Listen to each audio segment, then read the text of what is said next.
Hello everyone, welcome to the session. आज हम discuss करने जा रहे हैं grade 7 Punjab school education board के सोशल स्टडीज का geography section, lesson number 3 atmosphere and temperature part 2। Last class में जब हमने पार्ट 1 किया था, हमने एटमॉस्फेयर को अच्छे से समझा था। उसमें कौन कौन सी लेयर्स आती है उसके बारे में पढ़ा था, एयर पोल्यूशन के बारे में भी पढ़ा था।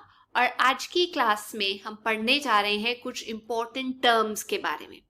जैसे बहुत सारे बच्चे कंफ्यूज हो जाते हैं वेदर और क्लाइमेट में क्या फर्क होता है। वेदर जो है वो क्लाइमेट से काफी अलग है। एक जगह के वेदर की बात की जाए तो हम बताते हैं कि उस जगह पे टेम्परेचर, तापमान कितना है, एटमॉस्फेरिक प्रेशर कितना है, बारिश कितनी होने जा रही है या होने की संभावना है, हवा की स्पीड और डायरेक्शन कौन सी है एक पर्टिकुलर जगह में 24 घंटे में। ये जो चीजें वेरी करती हैं इसको हम वेदर बोलते हैं, जो 24 घंटे के दौरान ही चेंज हो जाता है। तो आप ये कह सकते हैं डेली बेसिस पे जो चीजें चेंज होती हैं उसे हम वेदर बोलते हैं।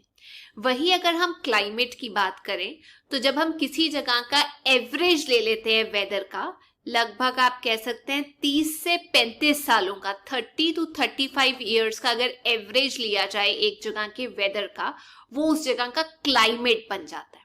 अब क्लाइमेट जो है वो काफी फैक्टर्स के ऊपर डिपेंड करता है। जैसे हम कह सकते हैं किसी जगह की लैटिट्यूडनल लोकेशन की, वो कौन से लैटिट्यूड पे है, कितनी हाइट पे है, कहने का मतलब वो ऑल्टीट्यूड कौन से पे है, उसका डिस्टेंस कितना है समुद्र से, सी से, वहां पर विंड्स जो हैं वो समुद्र से लैंड की तरफ को जा रही हैं या लैंड से समुद्र की तरफ को जा रही हैं, मतलब प्रिवेलिंग विंड्स कौन सी हैं, ओशन करंट्स कौन से हैं। अब ये ओशन करंट्स के बारे में हम डिटेल में नेक्स्ट चैप्टर में पढ़ेंगे, लेकिन मैं आपको बता देती हूँ एक पर्टिकुलर डायरेक्शन में जब पानी का फ्लो होता है समुद्र में उसे हम ओशन करंट बोलते हैं। इसकी एक पर्टिकुलर स्पीड होती है।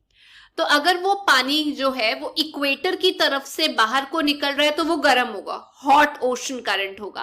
अगर वो पोल से दूर निकल रहा है तो वो कोल्ड हो जाएगा। तो जौन सी भी जगह से निकल रहा है उस हिसाब से उसका तापमान होता है, उसे हम ओशन करंट बोलते हैं। फिर उस जगह की क्लाउडीनेस कितनी है, मतलब कितने बादल हैं वहां पर, रेनफॉल, उस जगह की स्लोप कैसी है, ढलान कैसी है उस लैंड की, और बहुत सारे बाकी के ज्योग्राफिकल कंडीशंस जो हैं वो अफेक्ट करते हैं एक जगह का क्लाइमेट।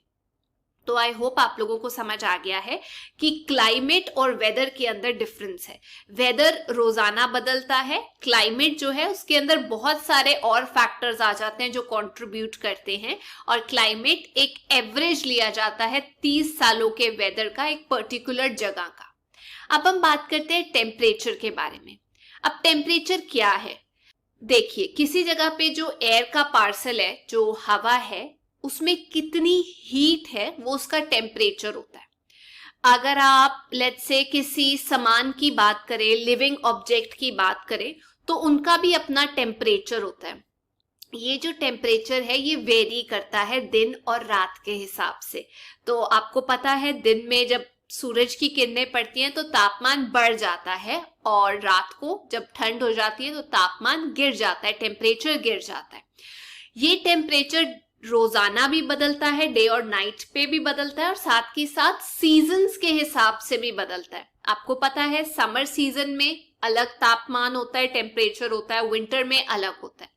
उसके अलावा ये प्लेस टू प्लेस, जगह और जगह में भी फर्क होता है, क्योंकि हर जगह का वेदर अलग होता है।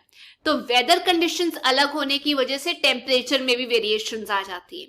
जैसे गर्मियों का मौसम है तो प्लेन्स में हमारे पास ज्यादा गर्मी देखने को मिलती है, लोग ज्यादा गर्मी एक्सपीरियंस करते हैं। लेकिन अगर आप माउंटेन्स पे चले जाते हैं तो वहां पर थोड़ा मौसम जो है वो बेहतर हो जाता है। तो वेदर कंडीशंस एक पर्टिकुलर जगह की भी तापमान को अफेक्ट करती है। हालांकि बहुत सारे फैक्टर्स हैं जो वेदर को अफेक्ट करते हैं, लेकिन उनमें से सबसे इंपॉर्टेंट जो है वो है टेम्परेचर उस जगह की हवा का।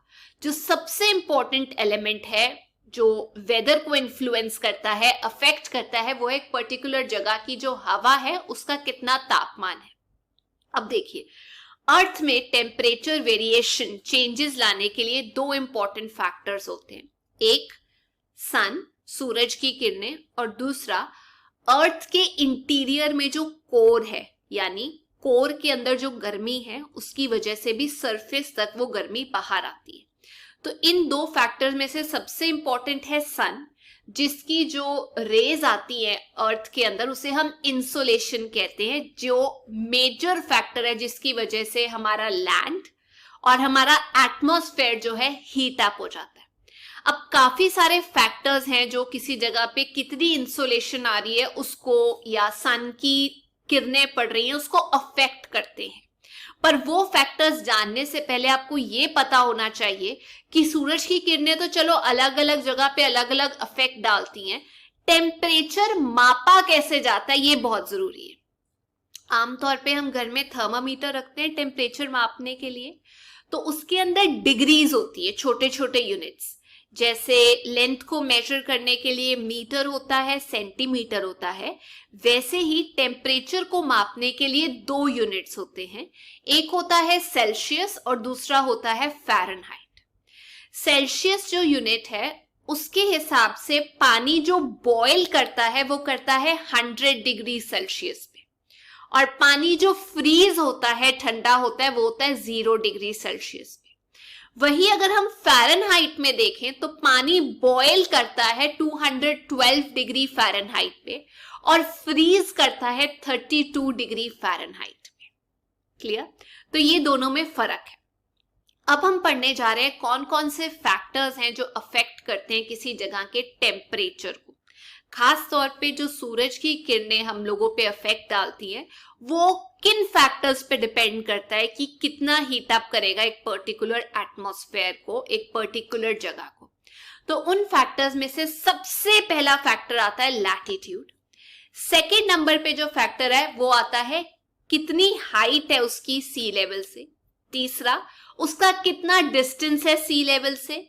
चौथा, जो सरफेस है उसका टेक्सचर कैसा है, मतलब वहां आइस है, स्नो है वहां पर, या वहां फॉरेस्ट है, या वहां पर घास है, ग्रासलैंड है। उसके बाद आ जाता है स्लोप कैसी है, ढलान कैसी है लैंड की। फिर वहां पर क्लाउड कवर कितना है, रेनफॉल कितनी होने की संभावना है। एंड सबसे इंपॉर्टेंट पॉइंट है ओशन करंट, ठंडा वहां से बह रहा है ओशन करंट या गर्म। तो चलिए इन सारे फैक्टर्स को एक बार समझ लेते हैं। सबसे पहले हम स्टार्ट करने जा रहे हैं किसी जगह के लैटिट्यूड के ऊपर। इक्वेटर से जैसे आप दूर जाते रहते हैं टेम्परेचर में फर्क आता है। क्यों? क्योंकि इक्वेटर एक ऐसी जगह है जहां पर सूरज की सीधी किरणें पड़ती है, लेकिन जैसे जैसे आप लैटिट्यूड्स में ऊपर जाते हैं वेरिएशन देखने को मिलता है, बदलाव देखने को मिलता है। तो टेम्परेचर एक पर्टिकुलर जगह का वो डिपेंड करता है कि उस जगह पे कितनी इंसोलेशन आ रही है। अब मैं वर्ड इंसुलेशन इसलिए यूज कर रही हूं क्योंकि मैं उम्मीद करती हूं आपको पता है इंसुलेशन का मतलब कितनी सन की एनर्जी, सन रेज उस जगह पे पड़ रही हैं। तो जो सन रेज है इक्वेटर पे, अर्थ जो है देखिए वो टिल्टेड है, इक्वेटर पे सीधी किरणें पड़ती हैं, आप देख सकते हैं डायग्राम में। और जो टेम्परेचर है वो कम होता जाता है जैसे जैसे आप इक्वेटर से दूर जाते हैं, क्योंकि एक तो रेज जो है वो सीधी नहीं पड़ रही और वो इंक्लाइन की वजह से, लैटिट्यूड चेंज होने की वजह से टेम्परेचर में भी फर्क आ जाता है, क्योंकि जो रेज है वो स्लांटिंग हो जाती है। इक्वेटर पे आप देखेंगे सीधी है और दूसरी जगह पे लंबी लाइन दिखाई देगी, मतलब ट्रेवल करते करते टाइम लग जाता है, स्लांटिंग रेज है। तो ये आप लोगों को क्लियर हो गया, लैटिट्यूड के हिसाब से टेम्परेचर में फर्क आता है। Second point, height above the sea, यानी सी लेवल से वो कितनी ऊंचाई पे है। जो टेम्परेचर है जैसे जैसे आप ऊपर जाना स्टार्ट कर देते हैं, हाइट पे जाना स्टार्ट कर देते हैं, टेम्परेचर गिरना शुरू हो जाता है। तो जो इंसुलेशन हम लोगों को मिलती है धरती पे, वो सबसे मेन फैक्टर है धरती को हीट अप जो करता है। तो हम ये कह सकते हैं इंसुलेशन आई, धरती हीट अप हुई, उसकी वजह से जो उसके ऊपर एटमॉस्फेयर है वो भी क्या हो जाता है, हीट अप हो जाता है। लेकिन अगर आप बात करें हिल्स की, तो वो एक पर्टिकुलर हाइट पे होते हैं, जिसकी वजह से जब इंसुलेशन पड़ती है या सन रेज पड़ती हैं तो वो एटमॉस्फेयर को इतना ज्यादा हीट अप नहीं कर पाते क्योंकि वहां पर जो हवा है वो कम होती है, मतलब स्कैटर्ड होती है, तो वो ज्यादा हीट एब्जॉर्ब नहीं कर पाता। तो हम ये कह सकते हैं कि जो जगह कम हाइट पे है वो ज्यादा हीट अप होगी, और जो जगह हाइट पे है जैसे माउंटेन्स हो गए या हिल साइड हो गई वो कम हीट अप होगी। ठीक है, अगला फैक्टर थर्ड है डिस्टेंस फ्रॉम द सी, समुद्र से कितना दूर है कोई एरिया। देखिए, समुद्र एक ठंडा एहसास दिलाता है, वहां के जो आसपास के लोग हैं वो टेम्परेचर को ना तो ज्यादा बढ़ने देता है ना ज्यादा कम होने देता है। इसीलिए आपने देखा होगा कि जब आप समुद्र से दूर जाते हैं तो टेम्परेचर में काफी फर्क आने लगता है, खास तौर पे मौसमों में। अगर आप गर्मी के मौसम में देखें तो बहुत गर्मी हो जाती है, ठंड के मौसम में बहुत ज्यादा ठंड हो जाती है। तो ये सारा रिलेटेड है कितना डिस्टेंस है किसी जगह का सी से। उसके बाद फोर्थ नंबर पे आ जाता है टेक्सचर कैसा है अर्थ के सरफेस का, उस जगह पे क्या है। तो हम ये देख सकते हैं जहां पर वेजिटेशन हो, जहां पर आइस हो, बर्फ हो, जहां पर ड्राई डेजर्ट हो, सूखा हो, ये सब अलग तरीके से अफेक्ट करते हैं किसी जगह के तापमान को। जो जगह आइस से कवर्ड है, स्नो से कवर्ड है, तो वहां पे आपने देखा होगा जब स्केटिंग करने जाते हैं तो आप गॉगल्स लगा के जाते हैं, क्योंकि जब सन की किरणें आइस पे या स्नो पे पड़ती है तो वो रिफ्लेक्ट बैक करती है, जो आंखों में चुभन कॉज करती है। तो इसीलिए जब हम आइस की बात करते हैं, स्नो एरिया की बात करते हैं, तो वहां पे कम टेम्परेचर इसलिए होता है क्योंकि वहां से जो सन रेज है वो एब्जॉर्ब नहीं होती, वो वापस चली जाती है, रिफ्लेक्ट कर जाती है। तो टेम्परेचर कम रहेगा, ठंड रहेगी। लेकिन अगर हम सूखे एरिया की बात करें तो वो सारी की सारी इंसुलेशन एब्जॉर्ब कर लेता है। खास तौर पे सैंड, आपने देखा होगा मिट्टी कितनी जल्दी गर्म हो जाती है, तो हम ये कह सकते हैं कि वो एरिया का तापमान बढ़ जाता है।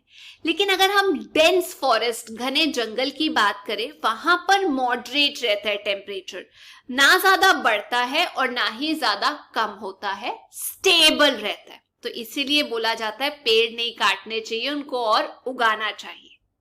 अगला फैक्टर फिफ्थ आ जाता है स्लोप ऑफ द लैंड, कैसी ढलान है। देखिए, अगर हम माउंटेन की बात करें तो जो एरिया, जो स्लोप सन की तरफ को होगी वहां पर सूरज की किरणें ज्यादा देर तक रहेंगी और वो ज्यादा हीट अप होगा। एज कंपेयर्ड, उसकी तुलना अगर हम पिछली साइड से करें जहां सूरज की किरणें सीधी नहीं पड़ती, वहां पर तो टेम्परेचर कम ही होगा। तो जो साइड की ढलान सूरज की तरफ है वहां पर टेम्परेचर ज्यादा और दूसरी साइड पे टेम्परेचर कम होगा। सिक्स्थ फैक्टर आ जाता है क्लाउड्स एंड रेनफॉल। जो जगह पे ज्यादा क्लाउड्स होते हैं आसमान में या बारिश की संभावना ज्यादा होती है, वहां टेम्परेचर कम रहता है। क्या होता है कि जो बादल हैं वो सूरज की किरणों को उस जगह पे एंटर नहीं करने देते, तो इसीलिए उस जगह का टेम्परेचर कम रहता है। तो ये चीज आप ध्यान रखिएगा। और वैसे भी जब बारिश होती है तो आपने देखा होगा बहुत ठंड हो जाता है, मतलब बहुत भी नहीं कह सकते पर ठंडा हो जाता है। वो क्यों होता है? क्योंकि बारिश होने के बाद जो वाटर की बूंदें हैं, वाटर वेपर्स हैं, वो हवा में मौजूद होती हैं, जो हीट को एब्जॉर्ब कर लेती हैं और आप तक नहीं पहुंचने देती। तो अगर नेक्स्ट टाइम आपसे कोई पूछे कि बारिश होने के बाद वातावरण ठंडा कैसे रहता है, तो आप बता सकते हैं कि वाटर वेपर्स हीट एब्जॉर्ब कर लेते हैं। लास्ट फैक्टर है सेवेंथ, ओशन करंट्स। मैंने आपको बताया एक पर्टिकुलर डायरेक्शन में जब पानी जा रहा होता है उसे हम ओशन करंट कहते हैं। तो जो एरियाज में गर्म हॉट ओशन करंट जाता है, मतलब इक्वेटर से आया हुआ पानी जाता है, वो टेम्परेचर बढ़ा देता है उस जगह का। लेकिन जहां पर कोल्ड वाटर करंट पास करता है, यानी पोल से आया हुआ पानी पास करता है, वहां पर तापमान क्या होता है? कम हो जाता है। ओशन करंट्स के बारे में हम नेक्स्ट चैप्टर में डिटेल में पढ़ेंगे। तो ये थी आज की क्लास। मैं उम्मीद करती हूँ आप लोगों को समझ आ गया होगा अब तक। जाने से पहले मैं आप लोगों से 2 क्वेश्चंस पूछना चाहती हूँ। किन्हीं 3 फैक्टर्स के बारे में बताइए जो कि टेम्परेचर एक पर्टिकुलर जगह का अफेक्ट करते हैं। एंड सेकेंड, टेम्परेचर मेजर करने के लिए कौन से 2 यूनिट्स का यूज किया जाता है? तो ये थी आज की क्लास. अगर आपको वीडियो अच्छा लगा, please make sure you like, share and subscribe. Till then, take care. Bye bye.